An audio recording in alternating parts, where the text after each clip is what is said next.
Search how to get rich in 5 years and you'll be promised yachts, 1 million in passive income, and a beachfront life by 30. This is not that article. This is about what you can actually accomplish in 60 months if you're starting from close to zero, didn't win the lottery, and aren't sitting on a venture-backed unicorn. Here's the honest framing up front. 5 years is enough time to completely change your financial trajectory. It is not enough time to become a millionaire from nothing without either an exceptional income or a large dose of risk and luck. So the realistic goal isn't get rich. It's to build a foundation so solid that being broke stops being possible. Kill your bad debt, build a cash cushion, start investing seriously, and permanently escape the paycheck to paycheck trap. Less glamorous, far more achievable, and it's the part that actually works.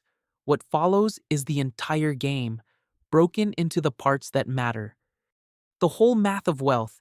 In one line, every story about building wealth, every book, every guru, every spreadsheet reduces to a single equation. Wealth equals income minus expenses times time times rate of return. Stare at that for a second because it tells you something liberating. You have exactly three levers and only three. Widen the gap between what you earn and what you spend. Earn more or spend less. Invest that gap instead of letting it sit dead in a checking account. Let time and compounding do the heavy lifting. Everything else is detail. Any secret method that doesn't move one of these three levers is noise, a distraction dressed up as a strategy. But here's the catch specific to a 5 year plan. Lever 3, time, barely helps you. Compound interest is a long game miracle. It does its most spectacular work over 15, 20, 30 years when your returns start earning returns on returns. Over just 5 years, that snowball is still small, which means your 5 year plan rests almost entirely on the first two levers, the size of your gap and the discipline with which you invest it. Internalize that, and you've already beaten most people who spend their energy obsessing over lever 3, chasing the perfect stock, the perfect entry point, while ignoring the two levers actually in their control. The biggest lever isn't frugality, it's income. Personal finance content loves the latte. Skip your daily coffee and you'll be rich. It makes for a tidy headline, but it quietly misleads people because frugality has a hard floor and income has almost no ceiling. You cannot spend less than zero. Once you've trimmed the obvious waste, the well runs dry, there's only so much to cut. But income can double, it can triple. There's no natural limit, and every increase compounds month after month into your savings rate. Run the comparison. Suppose you earn $4,000 a month and spend $3,700. Squeezing your budget might free up another $200, real but capped. Now suppose instead you raise your income by 30 to 50% over a couple of years through a better paying skill, a job change, or a side income. That's an extra 1,200 to 2,000 every single month, 5 to 10 times what cutting expenses could ever give you, and it keeps flowing. This is why, over 5 years, the single highest return investment of your time is into yourself and your earning power. Build a skill the market pays a premium for, ideally a digital one because digital skills scale.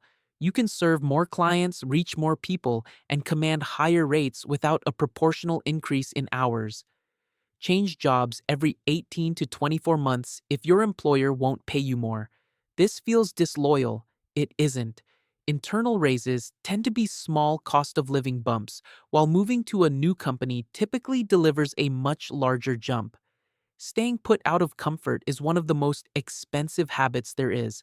Start a second income stream, freelancing, a service, a small product, consulting on what you already know. Even an extra 1,000 to 1,500 a month sent entirely into investments transforms your 5 year outcome. You'll see exactly how much further down. But raising income comes with a trap so common it deserves its own section because it quietly cancels out everything above. The enemy is called just a little nicer. You get the raise, and almost reflexively, the car gets just a little nicer. The apartment just a little bigger. A few new subscriptions, each just a little per month. A year later, your income is up 40%, and you're saving exactly what you saved before. You're running faster on a treadmill that's sped up to match you. This is lifestyle inflation or lifestyle creep, and it is the number one killer of wealth across every income level. It's why people earning six figures still feel broke, and why a raise can leave you no further ahead than you were.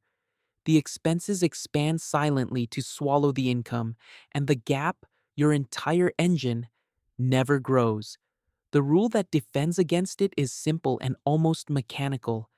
Every time your income rises, send at least half of the increase into investing before you get used to spending it. Get a 1,000 raise? A minimum of 500 is automatically routed into your investments, ideally before it ever touches your checking account, so you genuinely never see it. The other 500 you're free to enjoy. This way, you do get to live a little better as you earn more, which is the whole point of earning more. But your wealth grows faster than your lifestyle does. That gap between how your money grows and how your spending grows is where 5 year fortunes are quietly built. A realistic 5 year roadmap. Sequence matters more than speed. Investing with enthusiasm while carrying a credit card at 25% and zero emergency savings isn't ambitious. It's a house of cards. Do the right things in the right order, and each stage makes the next one stronger. Year 1. Lay the foundation. Start with clarity, because you can't fix what you can't see. For 1 month, track every expense, not to feel guilty, but to learn the truth. One honest month of tracking opens your eyes more than any finance book. Almost everyone discovers a few hundred a month leaking out in ways they'd have sworn didn't exist. Then pursue two priorities in parallel. Build a starter cushion. Begin with 1 month of expenses set aside. This isn't your full emergency fund yet. It's a buffer so that a flat tire or a surprise bill doesn't immediately knock you back into debt. Attack expensive debt, credit cards, payday loans, anything at a high interest rate. Paying off a debt at 25% is a guaranteed 25% return, tax-free and risk-free. No stock market on earth reliably offers that. Until your high-interest debt is gone, it's the best investment available to you. Full stop. A quick note on the order between these two.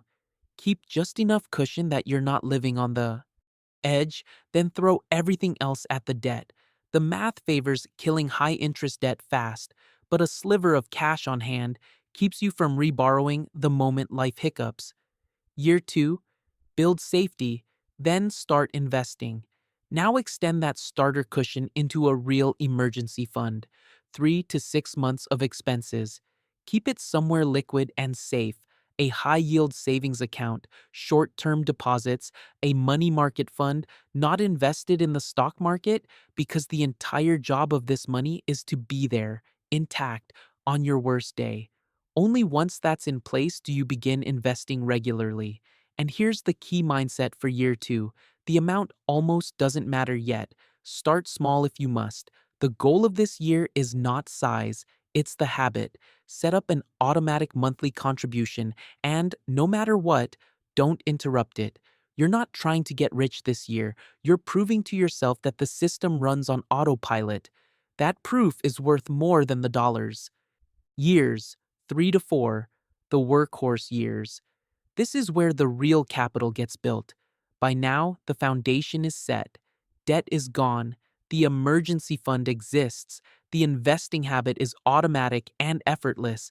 So, the mission of these 2 years is singular. Maximize the amount you invest. Apply the half the raise rule to everything.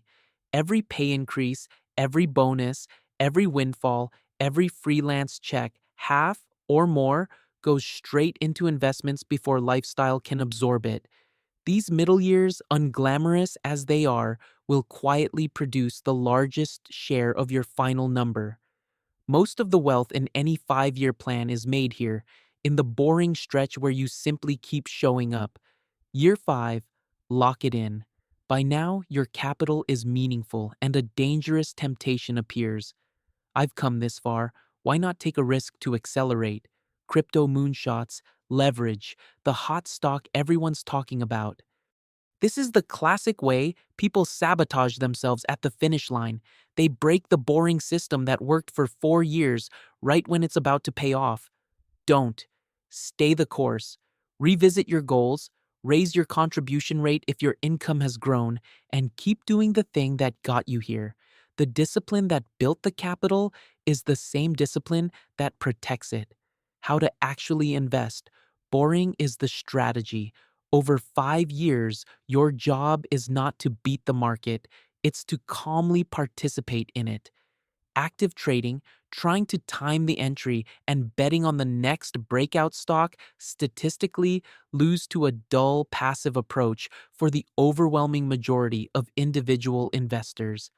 The people who try to be clever mostly underperform the people who refuse to. The realistic strategy fits into a handful of principles. Buy broad index funds. Instead of betting on individual companies, and most individual stock pickers underperform, you buy the whole market in a single low-cost fund. You get automatic diversification and rock-bottom fees, and you're spared the impossible job of guessing which company wins. Regularity beats size. Invest a fixed amount every month regardless of the news, regardless of whether the market is up or down, regardless of how you feel. This is called dollar cost averaging, and it removes the unwinnable task of timing the bottom or the top. Some months you buy high, some months you buy low. Over time, it averages out in your favor, and you sleep at night. Automate everything. Set the transfer to fire on payday before the money lands in your spending account. Money you never see is money you never spend. A system that runs without your willpower will always beat willpower, because willpower has bad days and the automatic transfer doesn't. Don't touch it. The single biggest source of lost returns is the investor who panic sells during a downturn. Drops are not a malfunction, they are a normal recurring part of the journey, the price of admission for the long-term gains. The investor who does nothing during a crash usually beats the one who acts. Use tax advantage accounts if your country offers them, retirement accounts, tax deductible contributions, anything with a tax break. These are free additional return, a head start handed to you by the government, and skipping them is leaving money on the table for no reason. If this sounds unexciting, good. Excitement in investing usually means risk, and over 5 years you want your excitement to come from your rising balance, not from your portfolio's blood pressure. What to actually expect? In numbers, let me show you the honest math because realistic expectations are the whole point of this article. Historically, a broad stock market index has returned somewhere around 7 to 9% per year over the long run. That is not a guarantee, it's a rough historical average, and individual years can be sharply negative. But it's a reasonable planning anchor. Let's use a moderate 8% and see what consistent monthly investing produces over 5 years. Investing 500 per month, about 36,700 after 5 years, approximately 8% annually. Investing 1,000 per month, about 73,500 after 5 years. Investing 2,000 per month, about 147,000 after 5 years. Investing 3,000 per month, about 220,000 after 5 years. The amounts are illustrative. Drop in your own currency, the proportions hold regardless. Two things jump out of that table, and both are more important than they look. First, most of your final number is your own contributions, not market gains. If you invest 1,000 a month for 5 years, you've put in 60,000 of your own money, and the market added roughly 13,500 on top.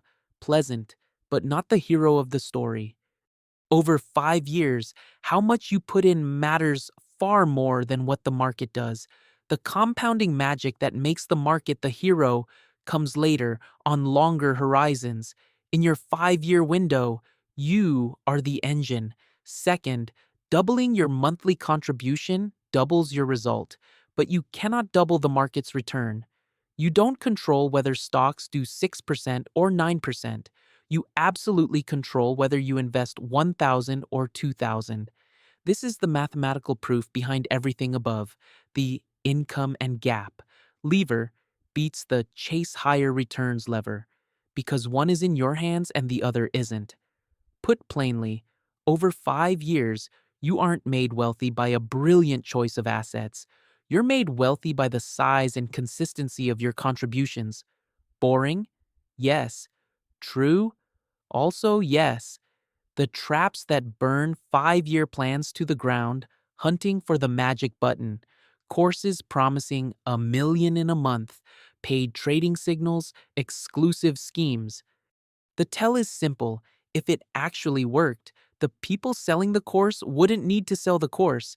Leverage and speculation at the finish line, the urge to accelerate near the end, far more often zeroes out what you built than doubles it. The last year is for protecting gains, not gambling them, living for show, the car, the watch, the successful looking lifestyle. That's not wealth, it's an imitation of wealth, usually bought on credit. Real wealth is mostly invisible. It sits in investment accounts, not in the driveway. The person who looks rich and the person who is rich are very often two different people. Perfectionist paralysis. Waiting for the perfect moment to start costs more than starting imperfectly today. The best time to begin was yesterday. The second best is right now. An imperfect plan executed today beats a perfect plan that never starts. No emergency fund. Skip the cushion, and the very first real emergency drops you back into high interest debt, erasing months or years of progress in a weekend. The boring fund is what makes everything else durable. What actually decides the outcome.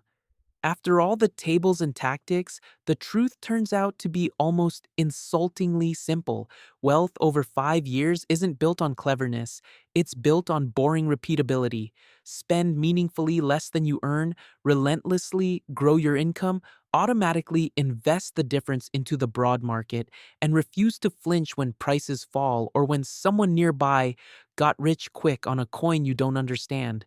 Do the unexciting thing over and over while everyone else looks for shortcuts. This isn't a plan to get rich. It's a plan to stop being broke and start being financially free, which, honestly, is the more valuable of the two. After 5 years of this discipline, you'll have a real cushion, no toxic debt, a growing portfolio, and most importantly, a set of habits that keep working into the next 5 years, where compound interest finally wakes up and starts producing the genuinely large numbers. The boring foundation you build now is what makes the spectacular part possible later. There are no flashy promises here. There's something better, the kind of plan that actually comes true. This material is for general educational purposes and is not individualized financial advice. The right specific decisions depend on your situation, your country's tax laws, and your tolerance for risk. For a personal plan, it's worth consulting a qualified advisor.